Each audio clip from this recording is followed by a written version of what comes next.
Are mga boss, ang naging problema nung kay sir, 8,000 lang. Rider FI. Mga boss, may customer tayong FI rider. Bossing, hindi ka, bossing. Anong year model nito, sir? 2024. 2024. Tapos ari lang na takbo mga boss. Oh. Pakita ko lang sa inyo ha. Ayan. Anong takbo, sir? 8,000. Ayan, ang takbo nung kay sir ha, mga boss, 2024. Saan ang takbo nito sa pinakamalayo, sir? Tagig lang. Tagig. Bahay. Bahay. Gayan.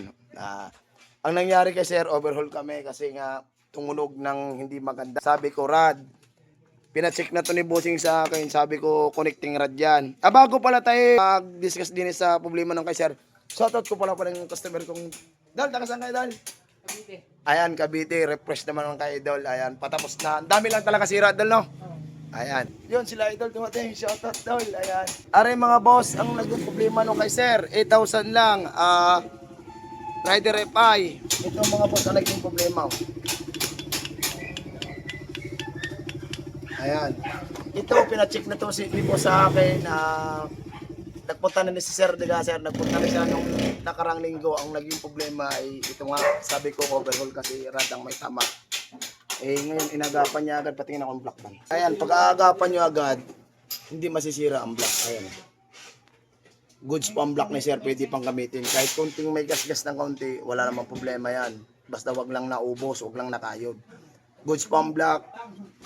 Connecting rod lang talagang naging issue sa ingay mga boss. 8,000 lang natakbo niyan. Dito naman, wala akong masabi. Kasi kadalasan na nakikita ko pag sirangi pa human error. Hindi rin ako naniniwala na doon. Hindi ako naniniwala ng human error yan. Posible talagang parts ang bumigay. Hindi ko alam kung bakit. Sabi naman ni Idol, Idol, paano ang gamit mo? Pabidyan mo si Idol. Nasa tama naman. Nasa tama naman. Walang bomba. Kahit Pasko New Year, wala. Wala. Sa ano na, natulog na yan. Ayan. Yun naman, siyempre, sarili niya. Hindi naman yan lalaspagin. Siyempre, sarili mo eh. Kung ibang tao, pwede. Paghiram. Pero pag sarili mo, ingatan mo din yan. Ito nga, hindi nga makapaniwala si Idol. 8,000 pa lang gagastos na. Yun lang mga boss. Dito naman, pagdating din no comment ako, basta kung sa tibay, para sa akin, mas lamang ang carb. Kasi marami ang carb na binubomba, hindi naman nagkakarni. Taon bago magpapalit ng rad. Sepay, huwag ko, ba't gagarni? Ano, Idol? Bahala ka na. Ayun ang aking ano eh. Papagawa lang namin mga boss. Talagang wala. Sira talagang rad.